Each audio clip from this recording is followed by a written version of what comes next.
Hello students, welcome to my educational platform Anubhav coaching class. तो कैसे आप लोग उम्मीद करते हैं स्वस्थ होंगे, मस्त होंगे और अपनी पढ़ाई में व्यस्त होंगे। देखिएगा आज के इस लेक्चर में, आज के सेशन में हम बात करने वाले क्लास 10th के साइंस के इंपॉर्टेंट क्वेश्चन के बारे में। तो कौन से क्वेश्चन हमारे बोर्ड एग्जाम के लिए इंपॉर्टेंट रहने वाले हैं क्लास 10 से, ठीक है। तो उसके बारे में डिस्कस करें, तो लास्ट तक जुड़े रहिएगा इसी वीडियो से, इसी सेशन से, कहीं जाइएगा नहीं, ठीक है। और जो बच्चे अभी हमारे चैनल से, हमारे प्लेटफॉर्म से नहीं जुड़े, अपने इस छोटे से परिवार से नहीं जुड़े, तो अभी भी आपके पास वक्त है, समय है, चैनल को सब्सक्राइब करके इस चैनल से जुड़ जाए, ठीक है। क्योंकि इसी चैनल के माध्यम से आपकी बेस्ट स्टडी के साथ यूपी बोर्ड की प्रिपरेशन कराई जाएगी, ठीक है। तो जुड़िएगा और देखिएगा आज की सेशन स्टार्ट करते हैं। तो कहां से स्टार्ट होगा, ठीक है। तो देखिए हम आज बात करेंगे साइंस के बारे में। हमारा जो पिछला लेक्चर हुआ था उसमें हमने साइंस के न्यूमेरिकल के बारे में बात किया था। तो आज के सेशन में हम साइंस से क्वेश्चन लेके आए। तो साइंस पे हमने फिर से बता दे रहे कि आपके जो जितने चार चैप्टर सब में रहने वाले, ठीक है। चार चैप्टर आपके सब में रहने वाले, चार आपके क्या रहेंगे, केमिस्ट्री से रहेंगे, चार आपके बायोलॉजी में भी रहेंगे और चार आपके फिजिक्स में रहेंगे, ठीक है। तो इसमें हम बात करते हैं साइंस का, जिसमें हम बात करेंगे पहला क्वेश्चन हमारे स्क्रीन पे दिख रहा है, देखिएगा कि दे रखा है, आपको दिख रहा होगा कि इसमें देखिए कि मेंडल के नियमों की व्याख्या कीजिए, ठीक है। तो ये मेंडल के जो नियम है, आपके लास्ट वाला बायोलॉजी चैप्टर है मेंडल के नियम। तो मेंडल के नियम में आपका जो मेंडल के पहला नियम है, द्वितीय नियम है और तृतीय नियम, तो यहाँ से जो क्वेश्चन बनते हैं मोस्ट इंपॉर्टेंट रहते हैं, चाहे दीर्घ उत्तरी हो, चाहे लघु उत्तरी हो, या फिर एमसीक्यू वाला क्वेश्चन हो, सब यहाँ से बनते। तो आप मेंडल के नियम को तैयार करके चलिएगा उदाहरण से, ठीक है। स्टार लगा देते हैं। तो आप मेंडल के नियमों की व्याख्या कोई एग्जाम्पल से तैयार कर लीजिएगा। अभी नहीं पढ़े तो अभी आपके पास वक्त है, अभी आप पढ़ सकते हैं, ठीक है। तो मेंडल के नियम पढ़ लीजिए। उसके बाद बात करते हैं फिर दूसरा जो हमारा जो नियंत्रण एवं समन्वय वाला जो चैप्टर है, जहाँ पे मस्तिष्क के बारे में, न्यूरॉन के बारे में पढ़ते हैं। तो वहां हमारा आता है ग्रंथियों के बारे में पढ़ते हैं, ठीक है। तो ग्रंथियों के बारे में अध्ययन करते हैं। तो वहां हमारे पास एक होता है नलिका विहीन ग्रंथियां। क्या होता है? नलिका विहीन ग्रंथियां क्या होती हैं, ठीक है। थायराइड ग्रंथि की संरचना तथा उसके कार्यों की वर्णन कीजिए, ठीक।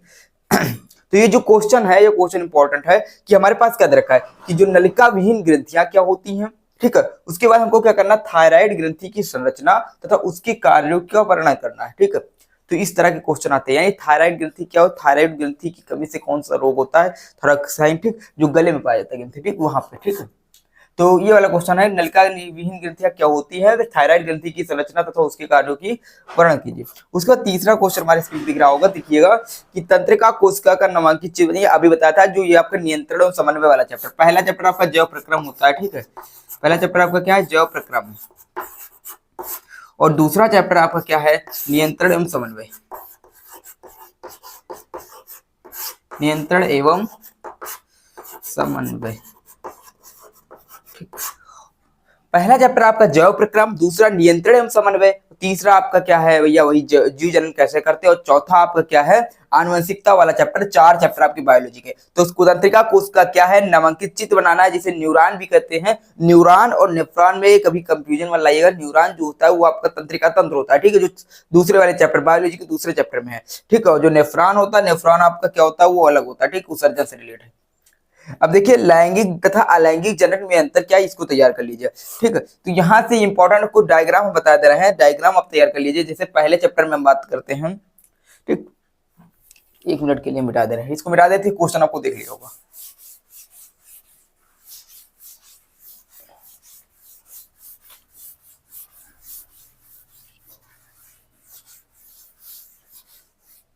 देखिए हमारे पास जो है चार चैप्टर है, ठीक। कितने चैप्टर बायोलॉजी के, चार चैप्टर बायोलॉजी का देखिएगा, ठीक है।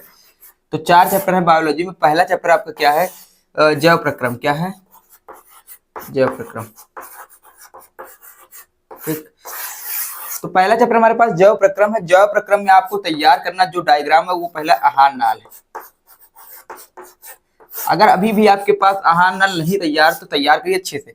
दूसरा हम बात करते हैं आहार नाल के बाद श्वसन तंत्र है, क्या है, श्वसन तंत्र है, इसको तैयार करिएगा, ठीक है,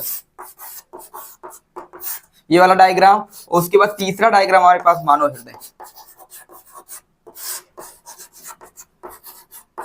इसको भी अच्छे से समझ के तैयार करिएगा। उसके बाद चौथा डायग्राम हमारे पास है उत्सर्जन तंत्र।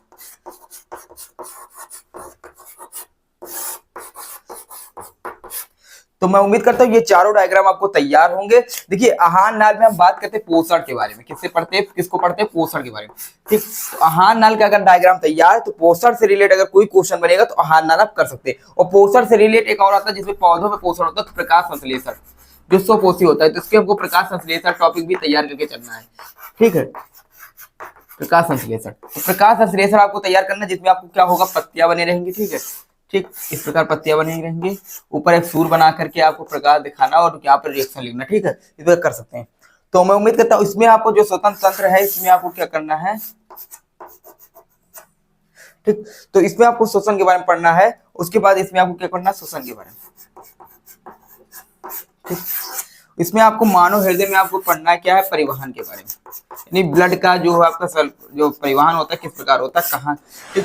उत्सर्जन तंत्र में आपको क्या करना है, उत्सर्जन के बारे में पढ़ना है, किसके बारे में, उत्सर्जन के बारे में, ठीक। तो यानी 4 टॉपिक है आपकी जो जैव प्रक्रम है, जैव प्रक्रम में 4 टॉपिक है। 4 टॉपिक में क्या होता है, पहला आपको पोषण पढ़ना है, जिसमें हम आहार नाल का अध्ययन करेंगे और प्रकाश संश्लेषण को देखेंगे, ठीक है। दूसरा फिर आपका होता है शोषण, शोषण को देख लेना, शोषण छोड़ के मत जाइएगा बोर्ड एग्जाम में। शोषण तंत्र देखेंगे, जिसमें हम सांस कैसे लेते हैं, ब्रीथिंग, ठीक है, एक्सहेल इनहेल, तो यानी हम कैसे सांस लेते हैं, क्या छोड़ते हैं, क्या करते हैं, उसको देखना है। उसके मानव हृदय, मानव हृदय में आपको परिवहन यानी ब्लड का सर्कुलर कैसे होता है, यानी ब्लड कैसे, शुद्ध रक्त अशुद्ध रक्त, यानी इसमें क्या होता है, इसमें दाया नीला होता है, बाया नीला। तो हम एक सेशन लाएंगे जिसमें एक एक डायग्राम के बारे में बात करेंगे, ठीक है। उत्सर्जन तंत्र क्या होता है, उत्सर्जन तंत्र के भी बारे में देखेंगे, जिसमें हम उत्सर्जन तंत्र में क्या होता है, ठीक। तो इस प्रकार हम मानव मनुष्य के उत्सर्जन तंत्र इस प्रकार देखेंगे, ठीक है। तो यही 4 टॉपिक पढ़ना है। 4 टॉपिक आपको पौधों में भी पढ़ना है और मनुष्यों में भी पढ़ना है। जंतुओं में, मनुष्य एक प्रकार का जंतु है, ठीक है। अगर जंतुओं में पूछा जाता तभी मनुष्य के बारे में लिख सकते हैं, अगर मनुष्य के बारे में पूछा जा रहा तभी मनुष्य के बारे में ही लिखते हैं, ठीक है। तो पौधों के लिए पूछा जा रहा तो आप पौधे के लिए लिखिएगा, अगर जंतुओं के लिए पूछा जा रहा है तो या मनुष्य के लिए पूछा जाता तो आप मनुष्य वाला ही करेंगे, ठीक है। उसके बाद करते हैं, ये हमारा जैव प्रक्रम से है। उसके बाद हम बात करते हैं और दूसरा जो डायग्राम है इसको भी हैं। दूसरा चैप्टर हमारा है, जो दूसरा चैप्टर, सेकंड चैप्टर, जिसमें नियंत्रण एवं समन्वय की बात करते हैं। नियंत्रण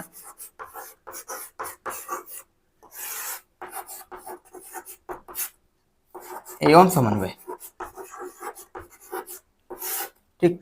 तो नियंत्रण एवं समन्वय में मात्र 2 क्या क्या पढ़ना है आपको। नियंत्रण एवं समन्वय में आपको पढ़ना सबसे पहले आपको पढ़ लेना है मानव मस्तिष्क। ये डायग्राम तैयार कर लीजिए,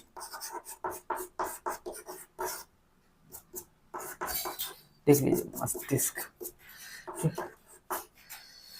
मानव मस्तिष्क, ठीक।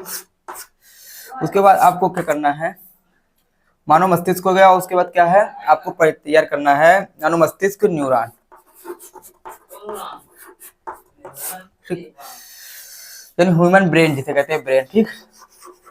अंग्रेजी में ब्रेन कहते हैं, न्यूरॉन इसको इंग्लिश में न्यूरॉन कहते हैं, हिंदी में कहते हैं तंत्रिका कोशिका। क्या कहते हैं, तंत्रिका कोशिका, इंग्लिश में से न्यूरॉन कहते हैं, तंत्रिका कोशिका। ये तैयार करना, ठीक। ये तैयार करिए। उसके बाद हार्मोन के बारे में पढ़ना है, मेन हार्मोन है उनको भी देख लेना इस चैप्टर में, इसको छोड़ के नहीं जाना, ठीक। तो ये नियंत्रण समन्वय है। उसके बाद हम बात करते हैं अगला चैप्टर, जो हमारा तीसरा चैप्टर है, जीव जनन कैसे करते हैं। क्या कहते हैं, जीव जनन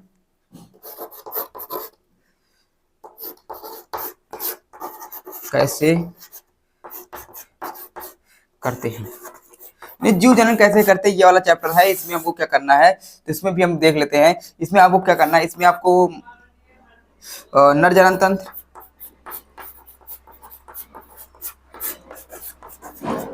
ठीक, और उसके बाद मादा जनन तंत्र,